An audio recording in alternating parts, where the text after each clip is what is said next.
Welcome back to Psychology Applied to Work. This is lecture 35. This is another bonus lecture with an HR professional. We had a great interview with Annette.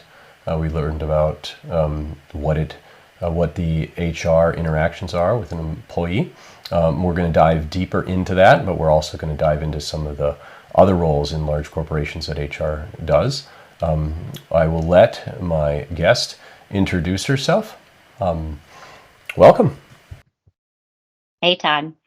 Hi, everyone. My name is Sarah Schutte. I'm an HR business partner. I work at a large global manufacturing company, and I'm excited to be here. All right, awesome. So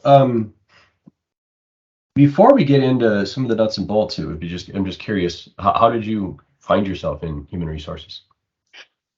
Well, I can tell you when I was a student sitting in your chair, listening to similar lectures, never in a million years thought I would be in HR. I don't even know if I knew what HR was. But ultimately, my story, I went to undergrad for communications with an emphasis in graphic design because I really liked design work and art and how it all came together with communication. So I started with the employer I'm with now. I've been with my company for 18, almost 19 years. And so my initial role was in communications. I was a communication specialist. Really liked that. Um, and then probably 3 years in or so, I was approached to do a job in training and development, which was essentially teaching inside the walls of our company, a lot of soft skills training, strategy training, things like that. So I was like, sure, I was kind of ready for something different. And while I did that for about 3 years, I really fell in love with adult learning and how learning really helped our employees in the business. So during that time, I went back for a master's degree, and that master's is in adult learning and performance. So it's a combination of some of the psychological stuff that you guys are learning about, but then also how do you design either interventions, classes, communication, etc., so that employees can learn and thrive. And it was a great education. Did that for a couple of years as a job. Then I was approached if I wanted to be an HR representative, or Annette talked about HR generalist. Same thing. There's different terms in every company. Um, and once I got into that, I loved it. I just loved being side by side with the business and everything that came with that role. And so since then, I have had various roles as an HR manager. I also had about 3 years outside of HR when I was working in the business. I ran a production line, and so had a stint in manufacturing operations outside of HR, then went back into HR, and just since then have had increasing responsibilities in bigger areas of the business. And now for the last 2 years, 3 years or so, I've been an HR business partner.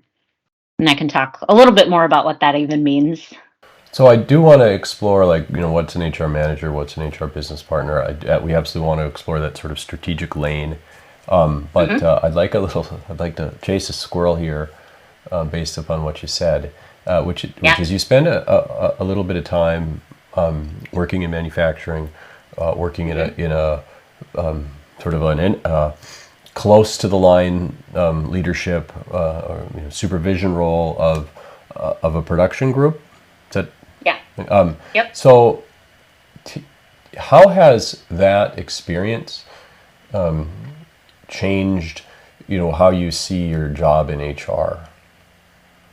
Because some people that are in HR, like they get their business degree, maybe have a psych minor or whatever, and then they intern someplace, and the next thing you know, they're an HR assistant, and they work their way up, and their whole life is HR, and they're dealing with not just hiring, but they're also dealing with, in some cases, performance management that doesn't go so well. In some cases, they're dealing with firing. They might be dealing with downsizing. They're certainly be dealing with complaints of various degrees. All of the things that can, and people's life crises that are happening. How has that time outside of HR in a manufacturing environment helped you? Yeah. Um, Super awesome question. And you're right, Todd. At least where I've worked for the last 18 years, it's fairly rare that HR has outside of HR business experience. It's not unheard of, it's just fairly rare. And what I would say it did for me, I managed a production line with 100 employees, and it was 99 men and one woman. Um, and we had one of the highest volume product lines in our company. So it was high pressure, high stakes, huge team.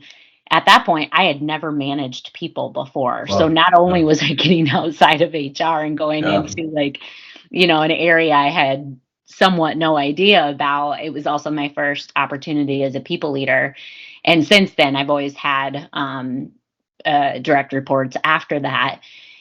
But obviously, I cut my teeth as far as managing people. And I think I've always been an empathetic person. But of course, when you have 100 people and all the different things that happen in their life, um, you just learn so much about people. You get a lot of empathy. You also get a lot of strength to deal with performance issues because, if these 5 people out of 100 aren't pulling their weight, you best believe the other 95 are like, what are you going to do about it? Hold them Yeah. accountable, and they were on incentive pay at the time. So if these guys over here weren't pulling their weight, I heard about it. Um, and Interject because I've made reference to that in Sure. previous Yeah. lectures that, Yeah. and I've watched many people in my career become supervisors or managers, and I've seen some of them fail, or I've certainly seen some of them really, really struggle before they figure it out. And it's the dealing with the poor performance, and people can tear themselves up. And if they have a whole bunch of empathy, or they just hate conflict, they tear themselves up inside about dealing with poor performance. But what you said, you usually, or perhaps almost always, the really poor performers, they stand out like a sore thumb to everybody else who feel like they're social loafing, or they're causing trouble. This person Right. every day makes my life more difficult. It makes my job harder. I got to deal with all of their BS or whatever, and then my manager won't take care of it. So then, how do I feel about my manager, and then by extension, how do I feel about this entity, this enterprise, this organization I'm working for? How do I feel about myself, and whether this job is giving me meaning, and how susceptible am I to, perhaps a retention risk, and me looking at other options. So if you're a new supervisor and you're dealing with poor performance, you have to deal with that poor performance for the high performance of the rest of your team, for the retention of the rest of your team, for the respect that the team needs to have of you, and for the sense that for all your employees that this company knows what it's doing, takes care of its problems, and supports me. So there's a lot more going on when there's a real a noticeable poor performer. Way more going on than just that instance. Right. Thanks for giving that example. I hope I haven't sidetracked Yeah. where you were going, but keep No, that's talking. great. Since then, I've mentored a lot of people, that might have performance issues. Maybe they're skeptical about it or scared or whatever. And I've always said it in my mind. I think there's kind of a similar quote, but your culture and your performance is only as good as what you tolerate. And so if you signal to your employees, hey, this subpar performance over here is okay, well, you're kind of only as good as that subpar okay. So in addition to that, you get a lot more, I think, productivity out of your already high performers when they see that you take care of it for them. And in fact, in that particular story, it would happen often. It happened probably 3 times in the course of a year where I let somebody go and they were like, actually, I don't think we need to backfill this person. Like, we can reduce our input hours so that our productivity is better. And they're like, thanks, cool. And now we're going to make some more money. So you show them that you're listening, and then they can kind of roll with it and make something even better. So that was always cool to see. I guess just to finish up, what did I get outside of HR? Um, you'll like this, Tad. It showed me, I would say, how HR shows up to the business. And a lot of times I noted, maybe the response time, or HR should have empathy, and maybe HR didn't come across as having empathy and more transactional. I remember sitting in this training class, and I'm sitting there, I'm a production lead, and the HR person was up there giving the training. And I just remember thinking, this is like a bunch of mumbo jumbo. Like they're just talking flowers and ponies and rainbows. I'm like, this is stupid. And I had that moment of like, oh gosh, like, do I sound like that when I'm in HR? And it's just really since then changed my perspective of, maybe having more real talk, making sure you understand the business and what the challenges are going through, because I think a lot of HR professionals run the risk of showing up as sort of tone deaf to what's going on in the business. And it's really hard to get credibility and trust when you're just like this figurehead over here in HR, sharing whatever, teaching whatever. If you can relate to what the business is actually doing and going through or trying to achieve, you'll go a lot further. So I learned so much from that experience. And I always tell people, if you have the opportunity, I don't care if you decide to do HR, management, engineering, whatever, if you can get some opportunities outside of that lane that you love, it'll only make you better. That's a great piece of advice. I mean it. So I want to get into, well, let's cover recover and then add a little bit more detail. And every organization might have different names for them. Some organizations are so small they have one HR person and it's a half a person, Yeah. And the person does other things. And some companies are so large, they may have hundreds or thousands of people who are within the HR hierarchies. So like, can you talk about like what might be called an HR generalist or an HR rep, or maybe there's HR assistants as well. Like, kind of what is that main function, and then what changes when you're an HR manager, and what changes when you're an HR business partner, what would change if you're a director, if you're part of a large enough organization where at the CEO level, the C-suite, so to speak, of the staff that reports to the CEO, if you have an HR person there, kind of walk me up that hierarchy and talk about now what are they responsible for, now what are they responsible for, and any richness you want to add to that. Sure. I do think it's a super important caveat that depending on company size, what they do, et cetera, HR can be very different. So I'm only sharing my experience. And again, it's been with the same company my whole career. I do have an HR network, but a lot of them are in similar size corporations. So it's fairly similar, I would say, large company to large company. But you're right, when it gets smaller in nature, HR can mean very different things than maybe what I would describe. But at least from my experience, I might not take a hierarchical view, Todd, but Okay. However you want to do it. okay.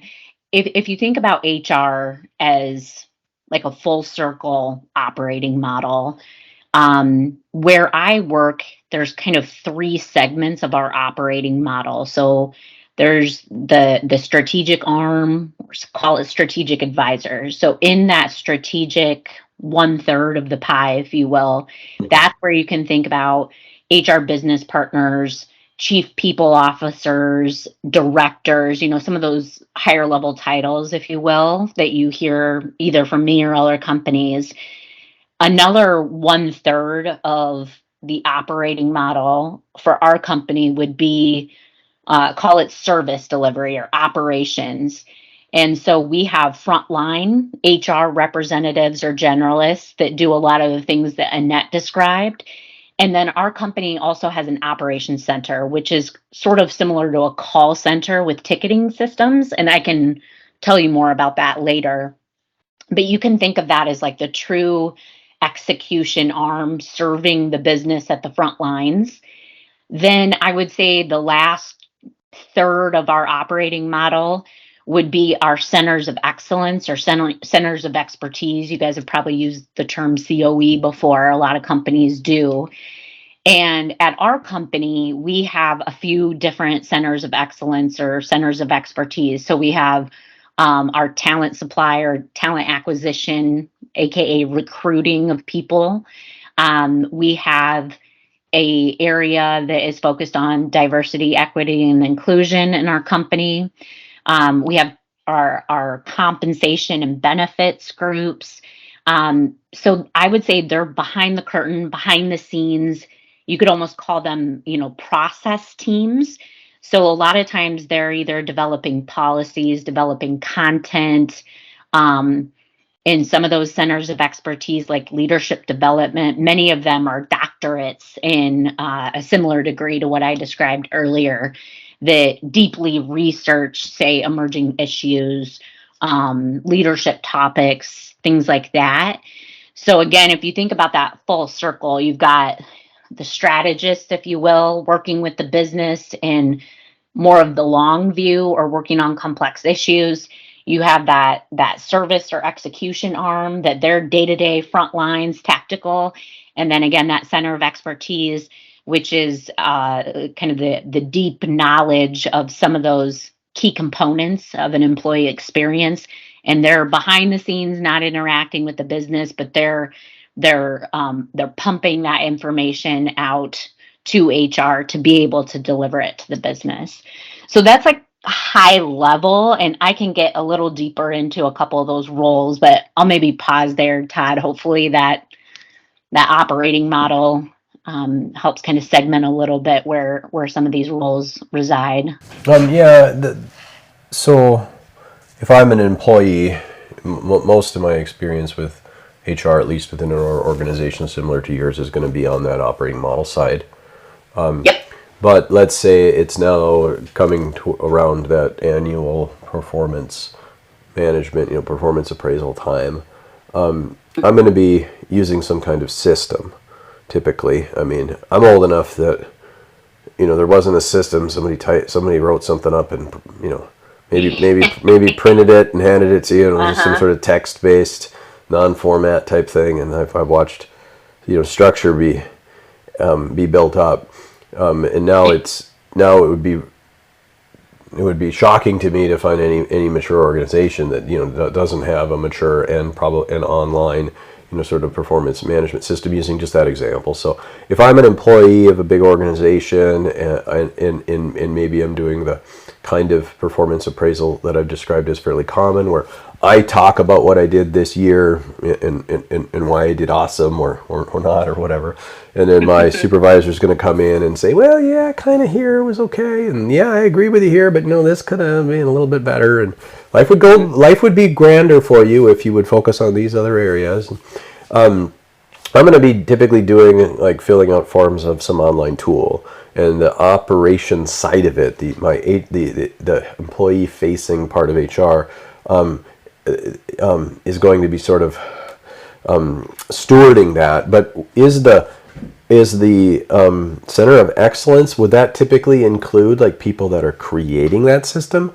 In your sound, I mean, are they besides I get you have hiring, you have people that might be developing training materials, but are they also developing the other like HR tools, or is it more common that there's some sort of third-party software company that you just sort of shop around until you find somebody's performance appraisal system you like?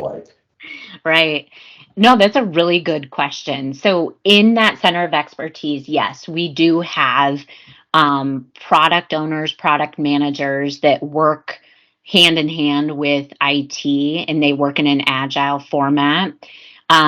So we have a group that is dedicated solely to tools and data and analytics for our use, for the business, all of that, and some of the back end of our systems. But then also, right now, it's kind of interesting that you ask that question. Like many companies, we are going through modernization of a lot of our HR tools and systems on the recruiting side. But then also, there's always kind of research underway of our main HR information systems, how do we have the best in class? Classically, the company that I have worked for has partnered with large companies such as SAP for off the shelf solutions, which there's a lot of positives to that, but then there's a great deal of customization. And if you think about anybody right now, we're used to things as easy as Amazon. We want it super friendly. We want to be able to touch it and interact with it. And usually the off the shelf systems are still fairly archaic in terms of a user experience. And that user experience highly impacts the employee experience, especially for a manager going in these tools. If it's inefficient, if it's redundant and it doesn't work, they're not getting the job done how they want to. So probably taking away from the other stuff. Like, you feel me, right, Todd? Yep, I shared a survey stat from some paper in a previous lecture that 80% of HR managers surveyed said they were dissatisfied with their performance management system. And it's just because you're dealing with humans. Humans are extremely complicated. You're trying to reduce a human's performance down to a few simple dimensions. I've talked about the explicit job versus the implicit job. The explicit job is the best we can do to try to come up with through job analysis and job design and job descriptions and your tasks and your KSAOs. Like, this is exactly everything you do, and the reality is there's much more than that, and the value that you provide an organization or the value that you remove from an organization can come in lots and lots of ways. And when you try to bring that all the way down to something that you can do with an online thing and click some buttons and put some text in, it's very difficult to do that, to have that be comprehensive enough to make both the employee and the manager feel like, yes, this fully encompasses this HR. And HR, absolutely. And it's hard, and it will inevitably be a reduction. Sort of how can we make this thing the least bad we can possibly make it, and it's an ongoing, evolving thing. And some people may think don't realize that you can't reduce life's complexity down to a few dimensions, but most people, if they're sophisticated, figure that out. And it can be a frustrating experience for sure, for people who I know I'm worth more than this, but my boss gave me a performance rating and comments that I don't feel do justice to who I am.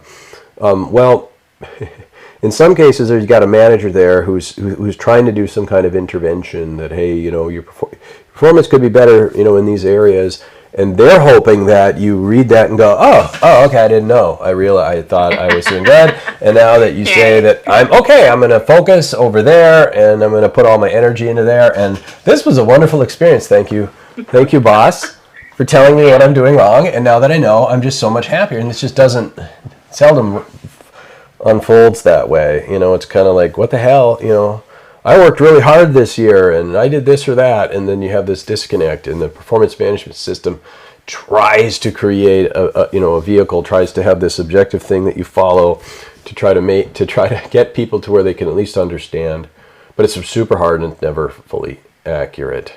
And I've certainly been on I haven't been on the HR side of it, but every year I get to be on the manager side and the employee side, and it's I don't have a better alternative, but yeah. Maybe just one quick. Oh, sorry. Go ahead. Yeah, sorry. No, go ahead. Go ahead. I was just going to say one quick thing to add on performance management. We're talking a little bit about the tool and the tool, but then there's also philosophies around performance management that's highly tied to strategy, highly tied to psychology, right? And if you do a quick Google search, you can find many companies that have completely gone away from formal performance management. Therefore, they don't have a tool either. But it's interesting, the last couple of years, it's become more and more noticed and talked about what the industry is doing, and our employees and some of our leaders, et cetera, have been like, why do we do this? And so it's just an important note is, you got to have a really good tool because it's efficient. You can get data and analytics behind it. it can help serve the purpose of the philosophy, the tie to the strategy, the tie to engagement and motivation. But then another important HR aspect is if you have a consistent tool and framework for performance management, it's much more legally defensible.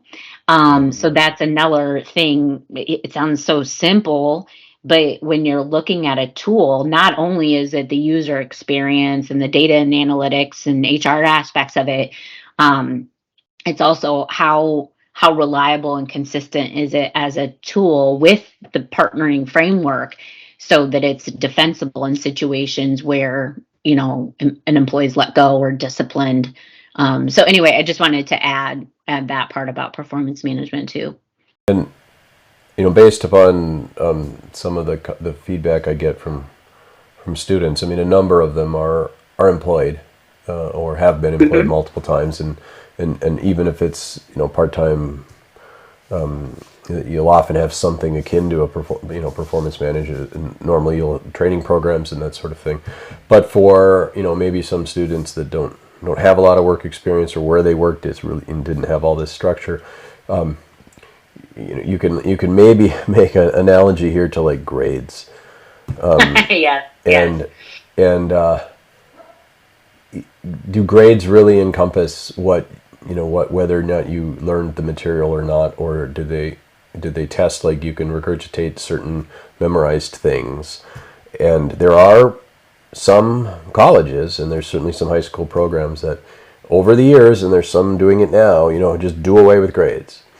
And then it becomes the professor or the teacher or a small team of instructors that all have interactions with these students to basically come to the point where they can say, yes, you have completed this class, or now you've actually completed this degree. And there's a few places that you can go through college and never see a grade. And the challenge with that is, what happens when it doesn't go the way you think? What happens when these teachers say, I don't really think you know this material very well? And you're like, I think I do. I've been here as long as everybody else, and I've been working really hard. Well, when my interactions with you, I don't feel like you know it. Well, I feel like I do. And you know how much money we've spent on this private college in the trees? My grandpa spent 50 grand a year to do this, and you're telling me that I'm not ready to pass yet. So I mean, that's the whole. If Yeah. you have to make a structure so that you can be objective, but then now when you do that, you limit everything. You dimensionally reduce everything that can't possibly encompass what's really going on. But if you let that completely go, then it can become so subjective. And in your example, in an organization, that can be real liability associated with not being in a good position to defend yourself. If somebody is saying that, hey, I was fired, I was denied a promotion, I was whatever, and you don't have objective documented criteria that consistent and valid, and everybody goes through these same filters, and there's documented reasons why this person was not picked for this promotion. So it's a tough Yeah. thing, and I've been I think, watching some of those too, where they're getting rid of performance management, and I think they're going to come back around and bring something back. But go ahead. yeah, I was just going to say, I think some employees feel like performance management is for the 1% of not great performers. Um, but when you have a company like mine that has a huge, giant brand and presence, having that infrastructure to protect the brand is a big deal, even if Yeah. it is for the 1%. And also, as you were talking, it made me think, and we could get really nerdy and go down a huge wormhole on this, Tad, but I think whether it be grades, your ratings at work, whatever, those are technically extrinsic motivators, right? And our whole lives we're taught in the school system and then usually in the work system of like, go for that grade, go for that rating. And then it's usually tied to financial rewards Yeah. in the workplace, which, yeah, I'm not telling you anything you don't know, psychology professor, but extrinsic motivation and those extrinsic rewards will only get you so far. And really, it's about how do you develop those intrinsic motivations.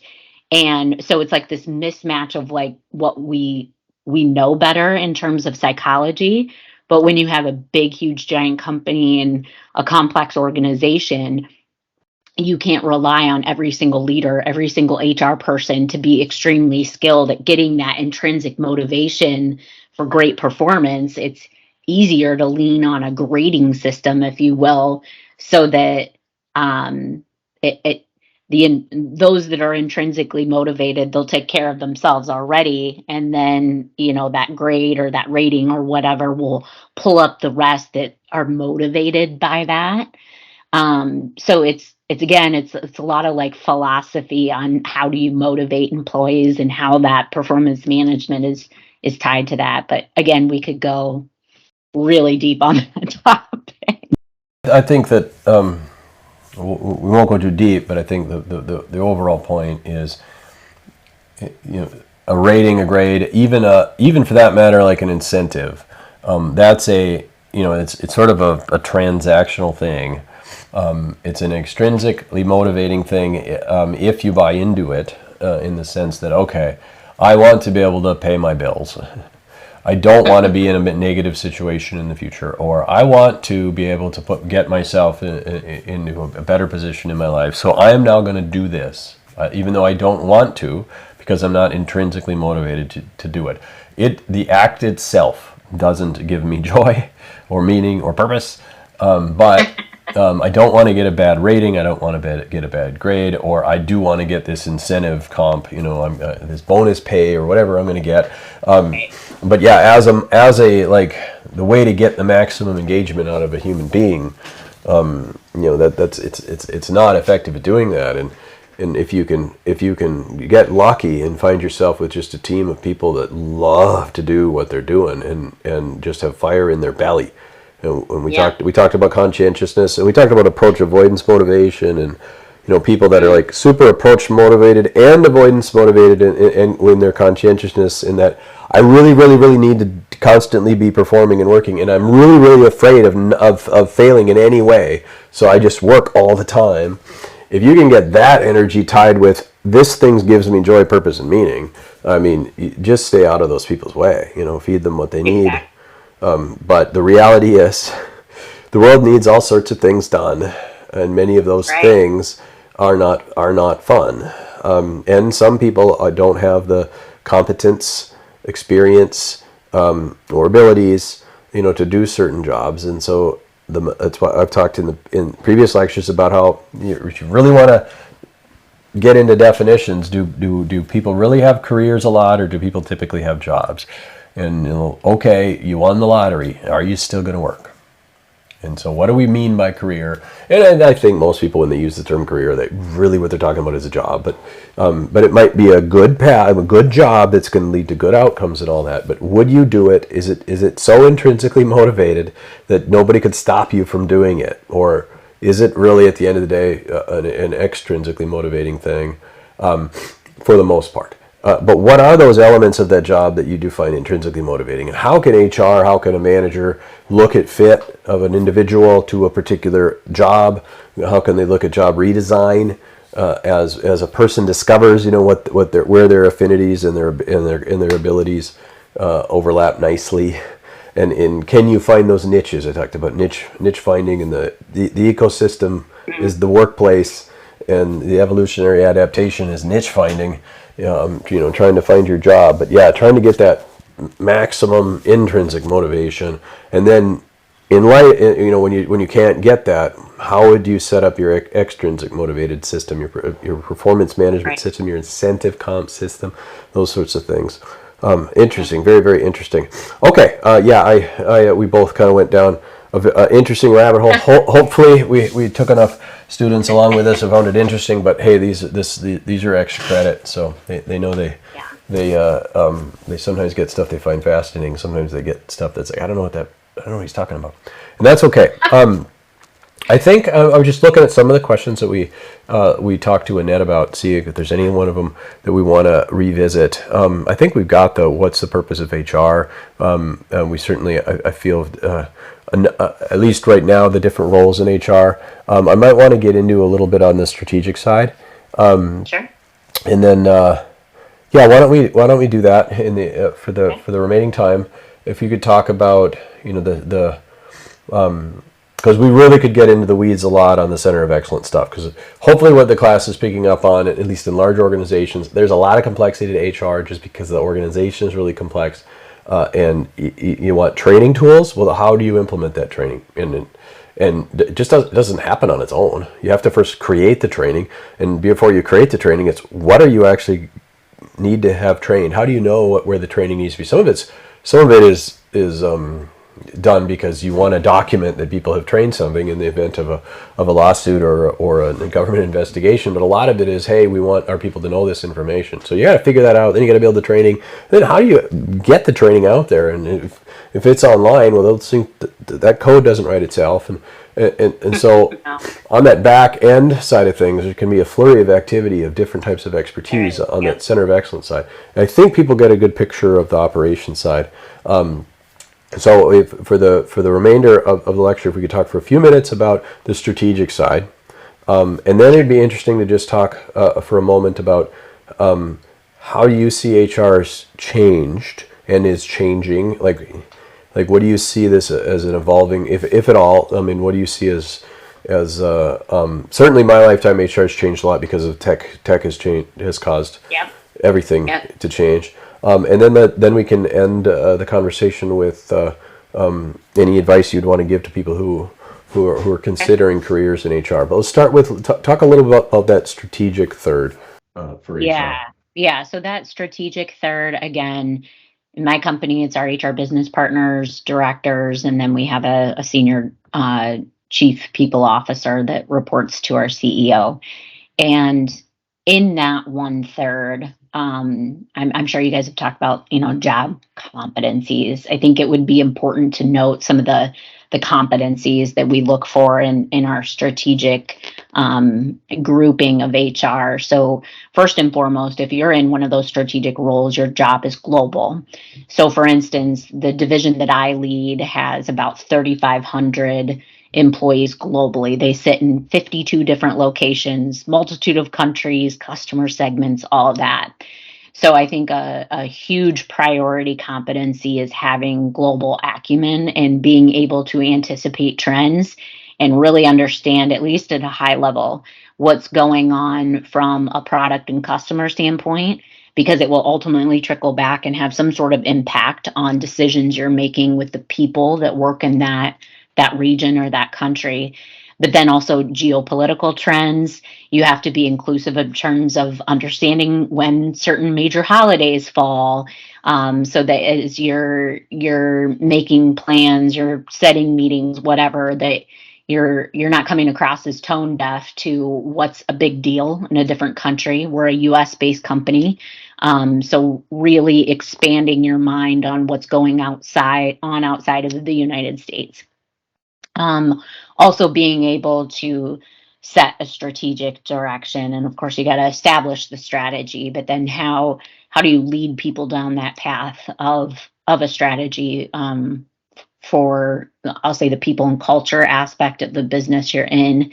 Also, there's a huge part of identifying um, your high caliber talent, and how do you assess them, develop them, help them be ready for critical positions within the company. There's other talent management things that happen in the operations arms as well, but at the strategic level, we are typically interacting with our CEO staff and their staff, so the top three pieces of the company from a leadership standpoint, and partnering with the business to know the talent and who's going to be ready to fill that upper third in the coming years. Also, for my division, I have to be thinking about workforce strategies. So we're always under cost constraints. So could this work be insourced, outsourced? Could it be moved to a different country? Where are there opportunities to do different org design, things like that? And So that's also, something you do. You would do that in oh yeah, conjunction with maybe your role as from a business partner, HR business partner, and whichever leaders and senior leaders, you would have discussions like, we cannot find enough people for this factory. We need to grow production by 50%. We actually lost 5%. Wages are going skyrocketing, and nobody can even find anybody to work at a Subway. Sounds like my hometown. Yeah. Sounds like my hometown right now. So Yes. you would be involved in actually those strategic level decisions. Correct. And before that, you talked about very senior leader, very senior leader sort of succession plans about like when you get high enough in HR, it's like, hey, how are we cultivating our really high leaders here? Are we giving people that we think have high promise the right types of experiences so that when we get to the next vice president or president and CEO, we have a lot of good internal candidates to pick from. That there's a lot of elements to the higher levels of HR that are really getting into Yes. how everything is run. So you kind of have your Yeah. I'd say tendrils, but that might have bad connotations. So supportive girders, I-beams, and structure all throughout the organization. Okay, I'm sorry to take you off Okay. topic. Any other stuff on the strategic side? I'll maybe just mention a couple of other things. You sort of touched on this, but having a really good financial acumen. So a strategic HR leader is very much a business leader. I have to know every area, every vertical of the division that I work in, both from a financial perspective. How do we make money? How do we lose money? What are our volumes? Because at the end of the day, on a balance sheet, people costs are all interrelated with those other costs and sales and things like that. So if I don't understand the other aspects of the balance sheet, then why should I expect every other leader to understand their people costs, but I don't understand their costs? It doesn't make sense. So the understanding the financials and also the metrics in your business is super important.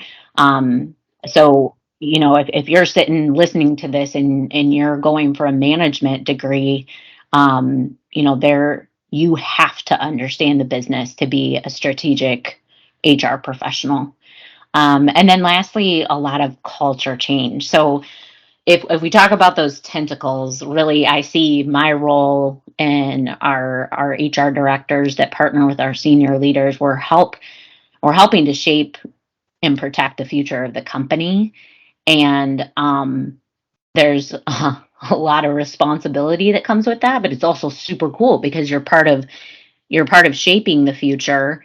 Um, you're solving complex global problems. So there's just a lot of richness to the job, and it intrinsically motivates me, Todd.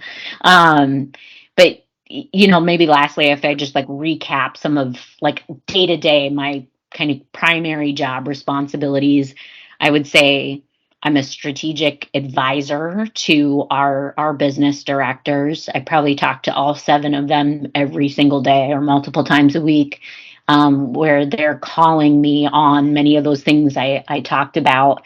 Also, those global talent strategies that I talked about are a huge part of my job, um, and just working through those workforce challenges and solutions, and then being able to anticipate and advise our senior team for our division on not only what's coming from HR, but then in that external view that I mentioned of anticipating global talent trends, supply of talent, et cetera. Um, just being able to provide those insights and solutions to the business. So that's probably the whole cap on what does it mean to be a business partner or a director at a large company. So that was awesome. I would trying to think of. You want I'm you want my job? I couldn't possibly fill your shoes, Sarah. You're The lovely.